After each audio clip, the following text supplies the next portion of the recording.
Hello friends, स्वागत है आपके अपने चैनल रोहित स्टडी सेंटर में। दोस्तों, आज का लेक्चर हमारा 12th क्लास की फिजिक्स का है, जो कि हम आज की हेडिंग फर्स्ट है, अपेक्षित वैद्युशीलता क्या होती है। फ्रेंड्स, आज के लेक्चर में हम ये कवर करेंगे पहली हेडिंग, उसके बाद नेक्स्ट हेडिंग देखेंगे। फ्रेंड्स, इससे पहले हम पहले पढ़ा था हमने कूलाम का नियम। फ्रेंड्स, आपसे आपने वो वीडियो अब तक नहीं देखी कूलाम का नियम क्या होता है, तो फ्रेंड्स मैं आपको प्रोवाइड करा दूंगा, आपको लिंक डालूंगा डिस्क्रिप्शन में, आप वो वीडियो आप जाके देख सकते हैं, हमारे प्लेलिस्ट चेक कर सकते हैं। फ्रेंड्स, ठीक है। तो फ्रेंड्स, आज की हेडिंग डाल लीजिए आप, अपेक्षित वैद्युशीलता क्या होती है। फ्रेंड्स, ठीक है।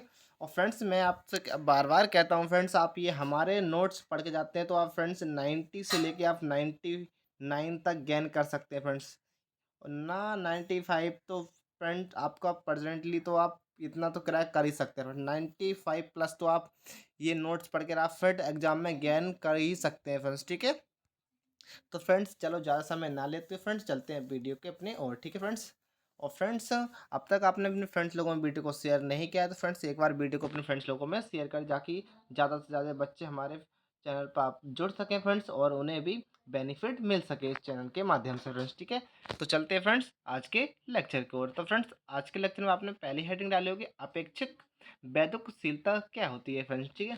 तो समझिए फ्रेंड्स क्या होती है। फ्रेंड्स, एक कूलाम की लॉ से समझ लेते हैं हम, कूलाम का ही नियम या वैद्युत बल क्या होता है उसके माध्यम से भी आप समझ सकते हैं। फ्रेंड्स, इसमें भी हम दो आवेश लेते हैं फ्रेंड्स, Q1 और Q2, ठीक है।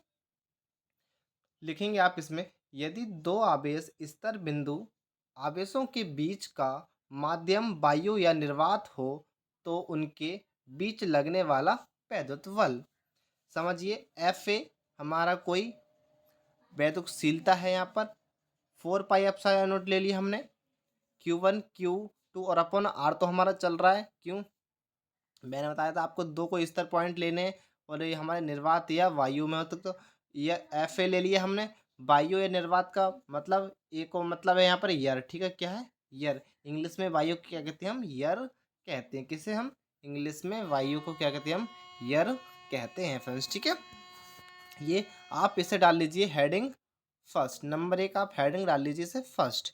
अगले चलते हैं, हम लिखेंगे इसमें, लिखिए आप इसके आगे, यदि दो स्थित बिंदु आवेशों के बीच निर्वात या वायु के स्थान पर कोई परावैद्युत पदार्थ जैसे कि कागज, मोम, कुचालक आदि हो तो उनके बीच लगने वाला वैद्युत बल, पहले तो हम करंट फ्लो वाला लेने वाला था, अब हमें लेना है कुचालक।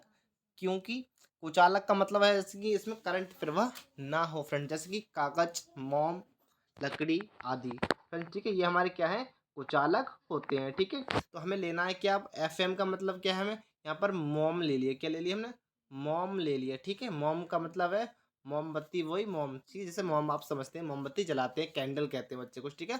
तो हमने मोम ले लिया एफ एम, और वो हमारे चल ही रहा है। अब यहाँ पर एक चीज लगा दी हमने के। अब कुछ कुछ बच्चे पूछेंगे सर के क्या है, तो फ्रेंड्स के यहाँ पर निर्वात की वैद्युतशीलता है। ठीक है। निर्वात में वैद्युतशीलता है यहाँ पर के। ठीक है।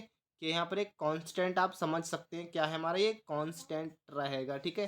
कांस्टेंट है यहाँ पर, इस समय कांस्टेंट है ये के, और बाकी कुछ नहीं, इसमें Q1 Q2 चल ही रहा है हमारा, और आर अपॉन में आर स्क्वायर। ठीक है फ्रेंड्स, ये यहाँ पर देखो मैं लिखा है। और अब आप कुछ बच्चे कहेंगे ई के, तो यहाँ पर ई माध्यम की विद्युतशीलता या कुछ भी आप समझ सकते हैं फ्रेंड्स। ठीक है। एफ एम रख दिया, इसका हम के का मान ई एप्सिलॉन नॉट रख दिया, तो एप्सिलॉन ई एप्साइल नॉट के इक्वल टू हम क्या रख दे सकते हैं, हम रख सकते हैं ई क्या है हमारा, एप्साइल क्या है हमारा, एप्साइल है यहाँ पर माध्यम की विद्युतशीलता। तो हमने ले लिया 4 पाई एप्साइल एप्साइला और इंटू Q1 Q2 और Q अपॉन आर स्क्वायर। ये क्वेश्चन हमारी 2 हो गई, क्वेश्चन 1 और हमारी 2 में ऐड कर लेते हैं हम दोनों को, या भाग कर देते हैं। ठीक है फ्रेंड्स, यही लिखना है आपको। लिखना है कि समीकरण 1 व 2 को भाग करने पर एफ एम मतलब एयर में, और एक हम मोम में ले लिया, तो हम ऊपर लिख देते हैं। तो हम जो देखते हैं कैंसिल क्या क्या हो रहा है हमारा, तो 4 पाई, यहाँ से 4 पाई कैंसिल, बचे यहाँ एप्सिलॉन नॉट बचेगा, और यहाँ पर क्या बचेगा, एप्सिलॉन Q1 Q2 और into upon r square Q1 Q2 r square, तो ये पूरा कैंसिल। यहाँ पर क्या बचेगा हमारा, 1 बाई एप्सिलॉन नॉट और 1 बाई एप्सिल। ठीक है, ये दोनों बचेंगे हमारे।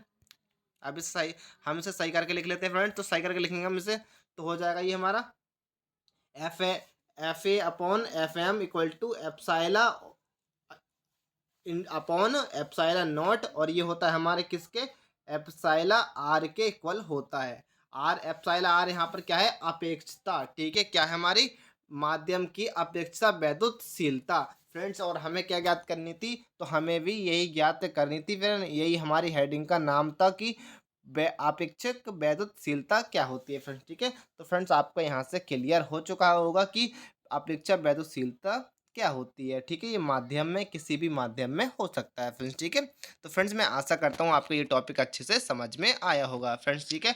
थोड़ा सा इसमें लिखिए एक और, लिखेंगे इसके आगे, अतः अतः माध्यम की विद्युतशीलता और निर्वात की वैद्युतशीलता या वायु की वैद्युतशीलता के अनुपात को माध्यम की अपेक्षा वैद्युतशीलता कहते हैं फ्रेंड्स। ये डेफिनेशन के माध्यम से समझ सकते हैं, और वो हमारी मैथमेटिकल के अकॉर्डिंग दे रखा है फ्रेंड्स, ठीक है। तो फ्रेंड्स मैं आशा करता हूँ आपको ये सारा कुछ क्लियर हो चुका होगा फ्रेंड्स। एक बार दोबारा आप देख सकते हैं फ्रेंड्स वीडियो स्टॉप करके, ठीक है फ्रेंड्स, आप बैक करके भी आप दोबारा देख सकते हैं फ्रेंड्स, ठीक है। और साथ साथ आप स्क्रीनशॉट भी ले सकते हैं फ्रेंड्स। इसी प्रकार आप एग्जाम में भी लिख के आएंगे तो फ्रेंड्स अच्छे से आप नंबर गेन कर सकते हैं, और आप इसी प्रकार से हैंड राइटिंग नोट्स भी बना सकते हैं। बट मैं आपको प्रोवाइड करा दूंगा फ्रेंड्स, आप नहीं बना चाहते हैंड राइटिंग तो हमारे देख के भी आप बना सकते हैं, या आप वीडियो रोक के भी बना सकते हैं फ्रेंड्स, ठीक है। अब अगली हेडिंग डालिए आप, अध्यारोपण का सिद्धांत, ठीक है। ब्रह्मास्त्र हेडिंग है फ्रेंड्स, कई बार एग्जाम में पूछ लेती है फ्रेंड्स, ठीक है, कि अध्यारोपण का सिद्धांत क्या होता है फ्रेंड्स, ठीक है। प्रिंसिपल ऑफ द अध्यारोपण का सिद्धांत, ठीक है। तो ये हम यही पढ़ने वाले हैं आज के लेक्चर में, ठीक है। दो हेडिंग हो जाएंगी हमारी, एक काफ़ी इंपॉर्टेंट है हमारा, ठीक है। तो आप हेडिंग डाल लीजिए अध्यारोपण का सिद्धांत फ्रेंड्स। उससे पहले आप चैनल पर नए हैं तो चैनल को सब्सक्राइब कर दें, बेल आइकन को प्रेस कर दें, ताकि नोटिफिकेशन सबसे पहले आपके पास पहुंच जाए फ्रेंड्स, ठीक है। और एक नई वीडियो के साथ आप हमारे चैनल पर जुड़ सकें फ्रेंड्स, ठीक है। तो फ्रेंड्स आप हेडिंग डाल लीजिए अध्यारोपण का सिद्धांत फ्रेंड्स, लिखिए इसमें थोड़ा सा थ्योरेटिकल है ये टॉपिक हमारा, तो समझते हैं थ्योरेटिकल के माध्यम से। फिर से थोड़ा सा लेंथी पोर्शन लगता है बच्चों को कि अध्यारोपण का सिद्धांत सर इतना लिखना कुछ पड़ता है फ्रेंड्स, तो थोड़ा सा मैथमेटिकल भी होगा इसमें, और थोड़ा हमारा थ्योरीवल थ्योरी बेस भी हैगा। तो फ्रेंड्स अब पहले हम थ्योरी बेस कवर कर लेते हैं, उसके बाद हम मैथमेटिकल भी देखेंगे फ्रेंड्स, ठीक है। अध्यारोपण का सिद्धांत क्या होता है, ठीक है। तो आप लिखेंगे इसमें फ्रेंड्स, लिखिए, इस नियम के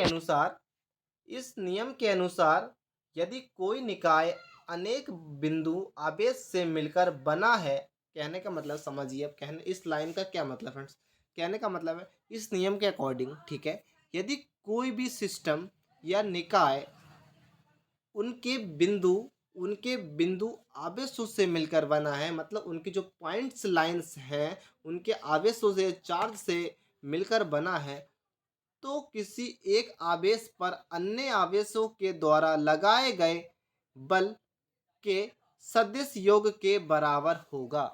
कहने का मतलब है फ्रेंड्स, किसी आवेश पर अन्य आवेशों का मतलब कोई भी एक आवेश पर अन्य आवेशों का के द्वारा लगाए गए फोर्स, जो हम किसी द्वारा किसी पर लगाए गए जो फोर्स लगाएंगे हम अन्य बलों पे लगाए गए फोर्सों के सदिश मतलब वेक्टर योग के बराबर होता है फ्रेंड्स। कहने का मतलब हमारे योग के बराबर होगा, किसके, कोई भी सदिश के योग के बराबर होगा फ्रेंड्स, ठीक है। तो अध्यापन का आपको डेफिनेशन अच्छे से समझ में आए, इसके बाद हम मैथमेटिकल भी समझ सकते हैं मैथमेटिकली, ठीक है। तो फ्रेंड्स मैं आशा करता हूँ आपको समझ में आया होगा। आप समझ लेते हैं मैथमेटिकली, ठीक है। मैथमेटिकली समझिए, जैसे कि मैंने यहाँ पर एक डायग्राम बना रखा है, ठीक है। आपने देखा होगा मैंने 5 चार्जेस ले रखे हैं, मैंने वहाँ पर भी बोला था कि आपको अलग अलग आवेश भी लेने हैं, जैसे कोई निकाय है जिसपे कोई आवेश है, ठीक है। तो मैंने यहाँ पर 4 आवेश ले रखे हैं, 5 ले रखे सॉरी, ठीक है। 5 आवेश ले रखे हैं, ये मेरा कोई सेंटर है अध्यारोपण के सिद्धांत के डेफिनेशन, ठीक है। एक तरफ मैंने Qm, Q2, Q3, Q4, Q5। अब इसकी जो लेंथ है हमारी फोर्स इस पे लगा होगा, तो मेरा लगा होगा F1, F2 12, F123, F14 और F515। तो ये हमारे क्या होंगे, ये हमारे फोर्स लगे होंगे। तो फ्रेंड्स इस पे देखा होगा आपने, जो एक फोर्स एक आवेश पर हमारे बहुत सारे फोर्स लग रहे हैं, क्यों, आवेश के अधिक फोर्स लग रहे हैं। आपने देखा होगा डिफरेंस, जैसे कि मैंने आपको डेफिनेशन के माध्यम से बताया था कि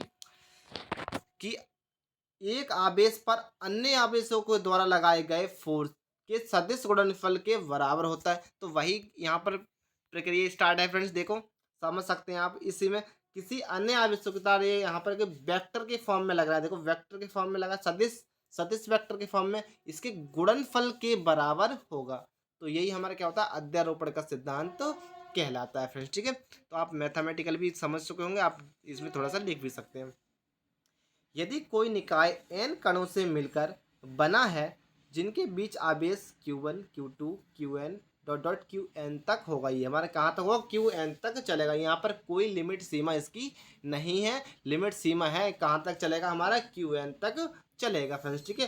तथा किसी एक आवेश पर लगाए जाने वाले फोर्स, अब फ्रेंड्स वही बात है यहाँ पर, किसी एक आवेश पर लगाए जाने वाले फोर्स वहां पर था सदिश गुणनफल के योग के बराबर होता है। तो फ्रेंड्स ये भी यही कह रहा है कि किसी सदिश योग के गुणनफल के बराबर होता है। अब सदिश गुणनफल यहाँ पर क्या है, हमारा F1 है, F12 कॉमा F वेक्टर 13 ऐसे इस कॉमा डट डट क्या हो जाएगा हमारा F वेक्टर 1n हो जाएगा। तब ये हमारा इसके डायग्राम बना सकते हैं फ्रेंड्स, ये डायग्राम है, इसी के माध्यम से अब मैंने आपको ये डेफिनेशन लिखी है फ्रेंड्स। आपको फ्रेंड्स मैं बार बार कहूँगा फ्रेंड्स, आपको मैं यही सजेशन दूंगा फ्रेंड्स, आप अच्छे से डायग्राम समझ चुके हैं तो फ्रेंड्स आप ये थ्योरी आप अपने आप भी लिख सकते हैं बना के। फ्रेंड्स जब तक आपने डायग्राम को नहीं समझा, आपने कि हेडिंग हमारी क्या कह रही है फ्रेंड्स, आपको पहले तो हमें हेडिंग को समझना है कि हमारी हेडिंग क्या कह रही है, क्या बताना चाह रही है फ्रेंड्स।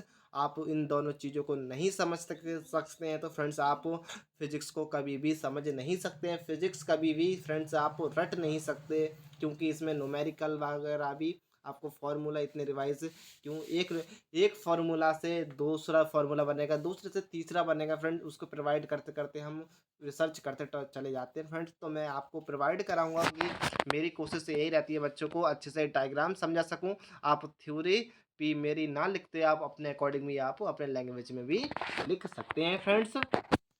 तो फ्रेंड्स चलते हैं अगले की ओर, ठीक है। तो ये आपको अच्छे से समझ में आएगा, आप समझ लेते हैं, इसके मैथमेटिकली पोर्शन समझ लेंगे।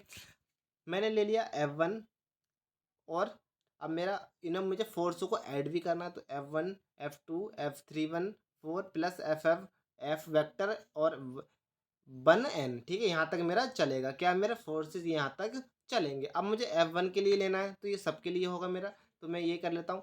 अब मुझे F की वैल्यू रख लूँगा F1 की, तो 4 epsilon not Q1 Q2 upon R square, और ये हमारा कौन सा हो जाएगा 2 1, और यहाँ पर हो जाएगा आर कैप, क्योंकि यहाँ पर हमारे क्या वेक्टर लगा है तो मेरा एक आर कैप 2 1 ऐड हो जाएगा यहाँ पर, ठीक है। प्लस यही हमारी कहाँ तक चलेगी, ये कंडीशन चलेगी हमारी एन तक, 1/4 पाई एप्सिलॉन नॉट Q1 Qn और Rn1 स्क्वायर और R कैप N1, यहाँ तक मेरी ये कंडीशन चलेगी फ्रेंड्स।